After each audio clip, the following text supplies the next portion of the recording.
دوسرے دن ہی میں نے جاب جوائن کر لی تھی۔ میں فائنانس مینجمنٹ کے طور پہ اس کمپنی میں کام کر رہا تھا۔ مجھے وہاں پہ جاب کرتے ہوئے بس چند ہی دن ہوئے تھے جب مجھے یہ اندازہ ہو چکا تھا کہ ان کی پوتی مہک، اس کا رویہ سبھی ورکرز کے ساتھ بہت برا ہے۔ وہ سب کو اپنے پاؤں کی نوک پہ رکھتی تھی، اور جو پروڈکٹس وہ بنا رہے ہیں بہت جلد بھاری نقصان اٹھانا پڑے گا۔ اسی لیے میں نے مرتضیٰ صاحب سے بات کی۔ انہوں نے ایک میٹنگ ارینج کروانے کے لیے کہہ دیا جہاں کمپنی کے سبھی سینئرز موجود تھے۔ مرکزی آفس کے وسیع اور شاندار کانفرنس روم میں ہلکی ہلکی سرگوشیاں گونج رہی تھیں۔ گول میز کے گرد کمپنی کے اہم افراد بیٹھے تھے۔ سامنے دیوار پہ پروجیکٹر چل رہا تھا جس پہ کمپنی کے حالیہ مالی نقصانات کے گراف دکھائے جا رہے تھے۔ مرتضیٰ صاحب اپنا چشمہ درست کرتے ہوئے گہری سانس لے کے بولے، ہمیں جلد از جلد کوئی مؤثر حکمت عملی اپنانا ہوگی، ورنہ اگلے 6 مہینے میں حالات سنبھالنا مشکل ہو جائے گا۔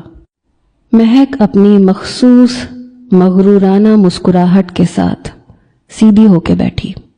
اس نے سفید قمیض پہ بلیک ویسٹ کوٹ پہن رکھا تھا جس پہ کمپنی کا لوگو نمایاں تھا۔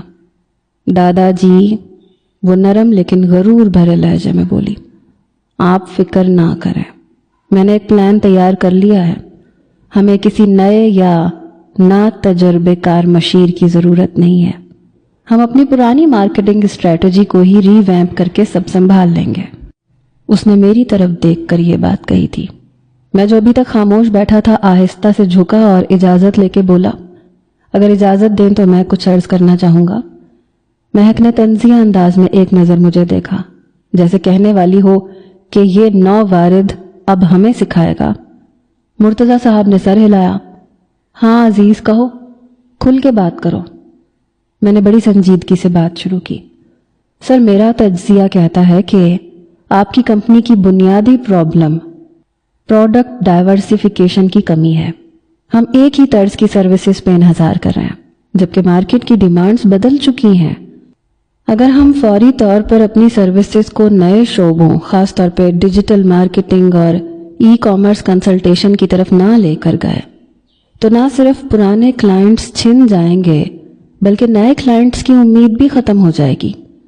کمرے میں چند لمحے کے لیے خاموشی چھا گئی۔ مہک نے نخوت سے ہنکارا بھرا، بہت خوب مسٹر، آپ کو کمپنی جوائن کیے ہوئے جمعہ 8 دن نہیں ہوئے اور آپ اس کمپنی کے نفع نقصان سے بھی واقف